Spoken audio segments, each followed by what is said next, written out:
Hey, it's AW and we back today, guys. And today I want to discuss Granolah currently proves right now why Goku is not a universal threat. And they also prove why the Dragon Ball scaling can be inconsistent and how only veteran scalers are able to deduce which feats and powers are consistent.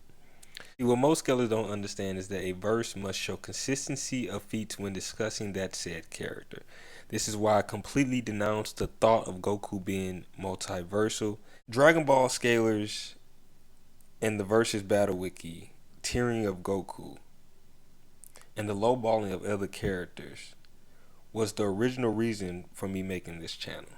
But after reading the comments, I realized there are many verses that I have not had the pleasure of diving into, and without other veteran scalers, I myself would not be able to grow if I did not read some of the comments and discuss with you guys as well about the different verses that we are currently interested in. So today I want to discuss the inconsistencies and scaling in regard to Dragon Ball. If you're currently following the Dragon Ball Super manga, you'll realize currently that they are currently where Dragon Ball Superhero movie starts within the Dragon Ball timeline.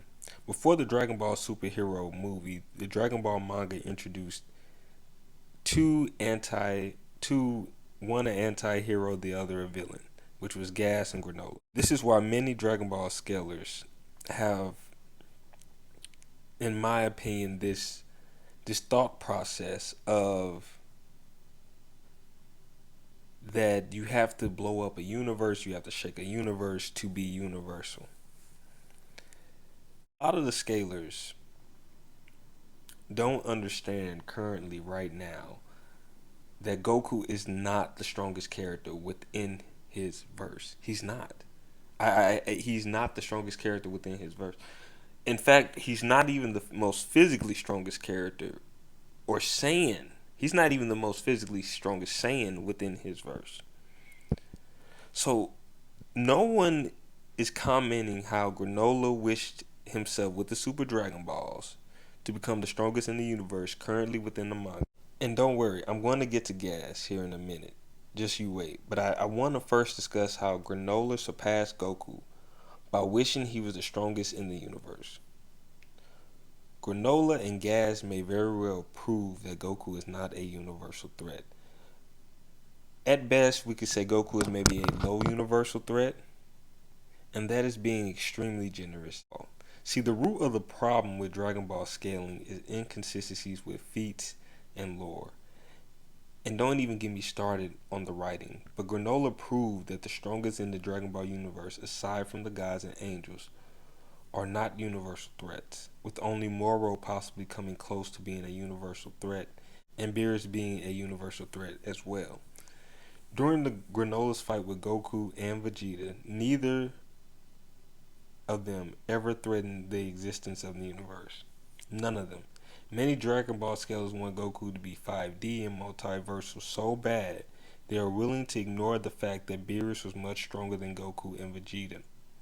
The shaking of Universe 7 was to show Beerus' power, not Goku's. Beerus, if he chose, could have destroyed Universe 7 by himself, as him and Whis can survive the vacuum of space and travel to other universes. Not only that, Beerus has a technique, a destruction technique, that he can wipe out multiple galaxies with. He's definitely a universal threat. Goku does not have this type of power. Understand what we're talking about here. He has a destruction power that on a large scale, Beerus can wipe out entire galaxies. If you that Granolah brings to light a way of fighting that usually is the weakness of Goku. Granolah brings to light superior tactics, hacks abilities. Those type of abilities usually always best Goku. Notice during the Granolah fight versus Goku, Granolah utilized his cerulean eyes to attack Goku's vitals, forcing Goku to have to change the way he fight. In the beginning, right when they got on the planet, and please guys, please do not say Goku's guard was down. It doesn't make sense. He was clearly, his ki was active. Let's just stop with the lies. Basically, Goku got one-shotted while his ki was definitely active by Granolah at the beginning of the Granolah fight.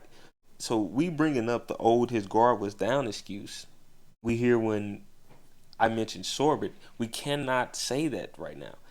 Granolah one-shotted Goku from a distance, by the way. He didn't even have to get up close to Goku. Granolah basically fought Goku and Vegeta back to back, proving Goku and Vegeta have a long way to go to being the strongest in the universe 7, let alone a universal threat.